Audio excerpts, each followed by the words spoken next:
In this video, we will see how we can write a C program to mimic the behavior of a banking system. Here, we will have the options to view, deposit, and withdraw balance.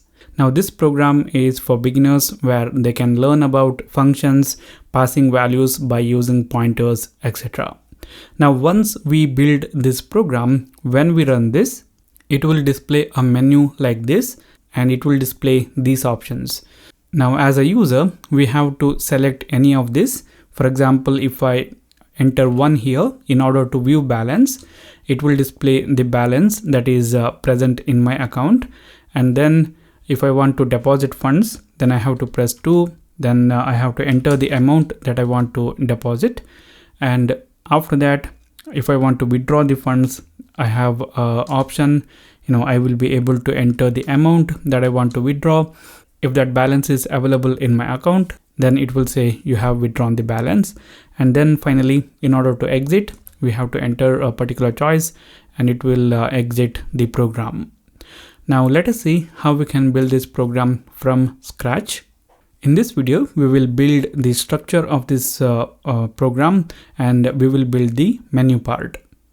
So here, the first thing that we do is we will include the stdio.h header file, because in this program, we want to use the functions like printf and scanf. And then we will have the main function, which will be the entry point of our program from our perspective. And in the end of this main function, we will return a value of 0, indicating to the operating system that this program ran without any issue. Now, the next thing that we do is we will declare the variables that we want to use in this program. Now, since this program is about a banking system, we need a variable for storing the user's balance. So here I will take the double data type and I will call the variable as balance, and I will initialize this variable with a value of 0. Now, after that, what we have to do is we have to build the menu where different options are displayed to the user. And in order to take the choice that the user has made by looking at the menu, we need a variable for storing that value. Here I will take unsigned short and I will say choice. Now, why I have chosen the data type short? That's because this variable will not contain a large value, and that's why we don't need integer type. We can go with the short data type. And then why I have chosen unsigned is in the menu, we will display 0 or positive number options. All right. Now, after that, we have to build the menu. So here we will use the do while loop. So here we will have the do part, and then we will have the menu. And after that, in the end, we will have the while condition. So here, as long as this condition that we provide in this while is true, this loop will continuously run. Now here in this do block, what we do is we will display the menu. So we will have a menu like this. First, it will say, welcome to the bank. If you want, you guys can give a name for your bank. And then we will display these options. The first option is for viewing the balance. User has to enter 1. Second option is for depositing funds. Third option is for withdrawing the funds. The fourth option is to exit the program. And then we will use the printf function in here, and we will ask the user to enter his choice. He can enter any one of the options in here. Now, after that, we will use the scanf function, and we will read the value from the user input. So since this choice variable is of type unsigned short integer, we use the format specifier %HU in order to read that value. And then we have to provide where we want to save the choice. We want to store that in this choice variable. So here with the scanf function, we have to provide the address of this choice variable. Okay, now how long we want this loop to run, that will depend on the choice that the user has entered. So here in this menu, we can see that if the user is going to enter a choice of 4, that means he want to exit the program. So here in the condition for this do while, we will write as long as user enters a choice which is not equal to 4, we want to continuously run this loop. So here we will write the condition as choice not equal to 4. So as long as user enters a value other than 4, this loop will run. It will present this menu again and again. Now here, after taking the user input, what we want to do?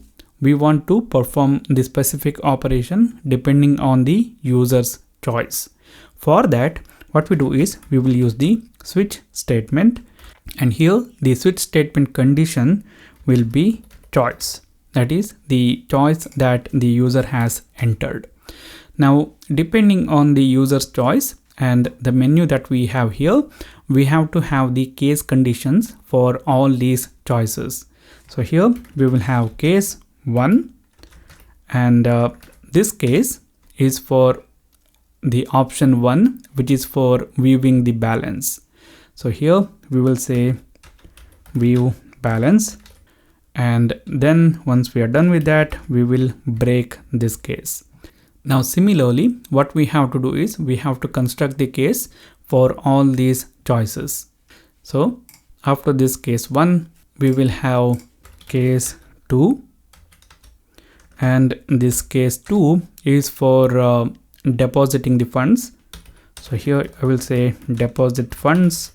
We will implement all these things later, and then after that we will break the switch. So we will use break here, and then we will have the case 3, and this case 3 is for withdrawing the funds. So here I will say withdraw funds, and after that we will have the break statement to come out of this switch statement, and after that we will have the case 4, and when the user is going to enter the value 4 here, it means that he wants to exit this program. So what we do is we will display a message something like thank you for using the banking system or something like that. So now here for this case value 4, we will say thank you for using the banking system, goodbye, and then we will have the break statement. And after that, finally, we will have a default case, and this default case is used whenever user enters a value which is other than the case values that we have mentioned here. So here in this default block, we will say invalid choice, please enter a valid option. Now here we don't have to use the break statement in this default block because this is the end of this switch statement, and that's why the break statement is not required. If for some reason the choice falls in the default case, then after executing this statement, the control will come out of the switch statement, so we don't have to use the break here. Now what we have done here right now is we have built the skeleton of this program. Now what I will do is I will run this program just to make sure that we have done everything. So here when I run this program, we can see that it displays the message welcome to the bank, view balance, deposit funds, withdraw funds, exit. Now we will check the functionality of this menu. Now if I enter 1 here, nothing happens because we haven't implemented the part of viewing the balance. It will just display the menu again. That is because of the do while loop condition that we have set. So if I enter 2 or 3, same thing happens, it will display the menu. But if I enter a value other than the numbers mentioned in here, for example, let us say I enter 9 here, then it says invalid choice, please select a valid option. This message is appearing from the default block, and then again it displays this menu. Now here, if the user wants to exit the program, he has to enter this 4. So I will specify 4 here. After that, if I hit the enter key, now you guys can see it says thank you for using the banking system, goodbye, and the program terminates. So here what we have done is we have implemented this basic structure of this program. Now what we have to do is we have to implement the logic for viewing the balance, depositing the funds, and withdrawing the funds. Now in the next video, we will see how we can write the program to view the balance and deposit the funds.